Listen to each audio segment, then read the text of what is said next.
com o Luciano Drager. Ele é médico, diretor de pesquisa da Sociedade Paulista de Cardiologia e professor da Faculdade de Medicina da USP.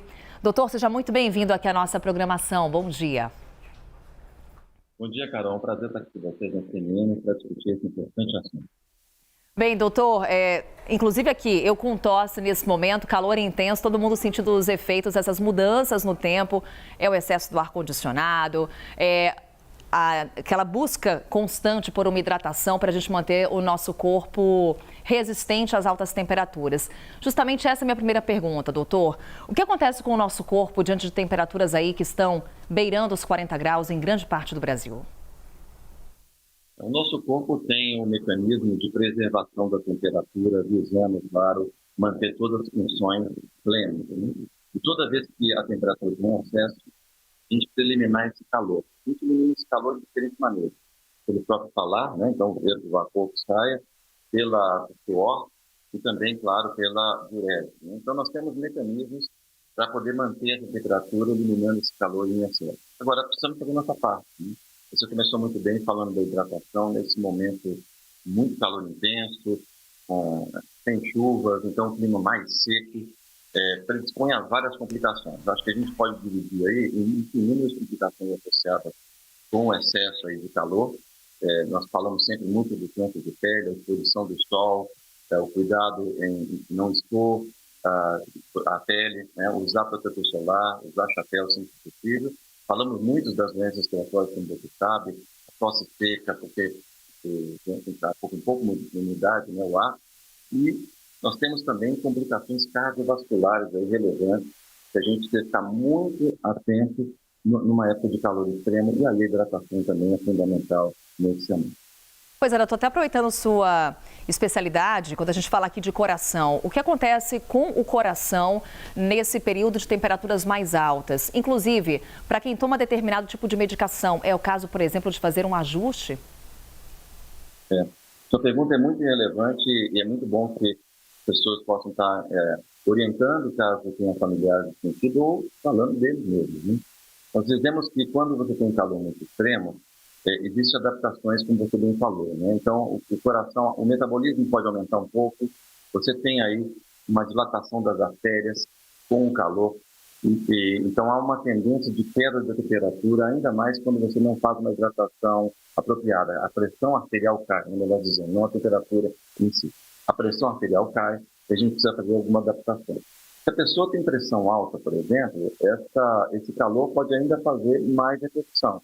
Porque aquela pessoa vinha controlada tomando os remédios, numa situação de um calor, as artérias dilatam, talvez uma hidratação não tão vigorosa como deve ser feita, a pessoa pode ter a queda de pressão arterial, pode inclusive ter sintomas, como sonolência, como tontura, e pode até cair de repente, né, por causa dessa queda de pressão. Então, nós precisamos realmente adaptar. Alguns pacientes precisam rever as doses de medicamento, não é infrequente que numa época de calor extremo a gente precisa fazer pequenos ajustes nesse sentido, principalmente com o uso de diuréticos, né? É uma medicação importantíssima do tratamento da pressão alta, da insuficiência cardíaca, né? O coração dilatado, e isso às vezes precisa ser revisto adequadamente para que essa pessoa possa se adaptar a essa fase difícil pela qual as pessoas estão passando. Doutor, o senhor falou em tontura, falou em sonolência. Quais são os outros sintomas que o nosso corpo dá, aqueles sinais que o nosso corpo apresenta diante de uma necessidade de uma intervenção médica por conta das altas temperaturas? Eu acho que o raciocínio mais lento, né? Quando a pessoa levanta, ela pode ter uma situação de estar caindo, né? Ou que vai cair, que pode ter um desmaio. Então, assim, eu acho que a urina mais escura também é um sinal que a pessoa pode estar desidratada. Aliás, chamando a atenção também para a importância dos rins, em calor extremo, especialmente para quem trabalha em área aberta, essa desidratação também pode prejudicar o funcionamento dos rins, e não só, né, do coração e da pressão, como eu mencionei. Então, são sintomas que a gente precisa ficar atento, tá? E achados também. Então, repetindo, a sonolência, um pouco de letargia, né, na tomada de decisão, a tontura, principalmente quando muda de posição, muitas vezes uma queda pode ser decorrente disso, uma pessoa desidratada, e a urina mais concentrada, mais amarela, no momento desse. Então, fique atento com relação a isso, hidrate bastante. Em criança, inclusive, tem uma letargia muito grande, não responde muitas vezes a um estímulo ou está menos responsiva. Então, também um sinal de atenção com as crianças nesse cenário. Pois é, doutor, sempre há esse alerta para hidratação. Há um padrão mínimo de ingestão de copos de água, por exemplo, que a pessoa deve consumir ao longo do dia? Isso varia de pessoa para pessoa? Idosos, crianças, têm que se hidratar mais? Não, perfeito, Carol. Eu acho que essa é uma mensagem importante. Primeiro que a quantidade de água, ela tem que ser avaliada dentro de um contexto de que essa pessoa tem alguma doença que impeça. Então, por exemplo, quando a pessoa tem um coração grande, dilatado, insuficiência cardíaca, embora a gente está sempre falando de hidratação, a gente tem que hidratar com cautela. Então, essa orientação médica, especialmente para quem tem condições clínicas importantes, ela tem que ser individualizada, mesmo nessa época de calor. É para hidratar, mas também não pode passar muito de tempo. Mas falando em termos geral, de população geral, né? Existe uma recomendação de aproximadamente 2 litros de líquido, mas isso é variável. Uma perda muito grande, isso pode aumentar em adultos, mas você pode ter aí uma necessidade maior de líquido, lembrando que todo líquido é bom. Então não é só a água em si, mas é o suco, etc. Se você quiser o leite, se você quiser ao longo do dia. E numa situação de maior demanda, maior calor, especialmente quando você está finalizando ali a necessidade de sede, isso é muito relevante. Avalie a urina, então a urina está aclimada ali claro, então é um sinal também que você pode complementar em relação aos outros sinais você está bem hidratado ou não. Mas eu faço aqui um alerta, viu, Carol? Importante.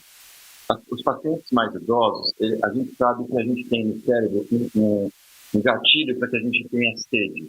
E nós sabemos que com o passar da idade, essa necessidade de pedir a hidratação, ela acaba sendo reduzida. Então, dito isso, é muito importante a gente orientar a população da terceira idade a mais proativamente fazer a ingestão de líquido, mesmo sem ela pedir. Porque senão, frequentemente a gente observa, especialmente em época de calor, pessoas mais idosas desidratando, muitas vezes porque esse sistema de solicitação de água, né, o sistema nosso central, ele está comprometido e a pessoa não tem tanta demanda de sede como tem uma pessoa mais nova. Então é muito importante essa hidratação proativa na população idosa, novamente levando em consideração algumas particularidades que também o excesso de hidratação pode fazer muito. Feito o alerta pelo Dr. Luciano Drager, médico cardiologista, diretor de pesquisa da Sociedade Paulista de Cardiologia, professor da Faculdade de Medicina da USP. Mais uma vez, doutor, muito obrigada por conversar conosco. Até uma próxima. Até uma próxima. Obrigado, Carol. É um prazer.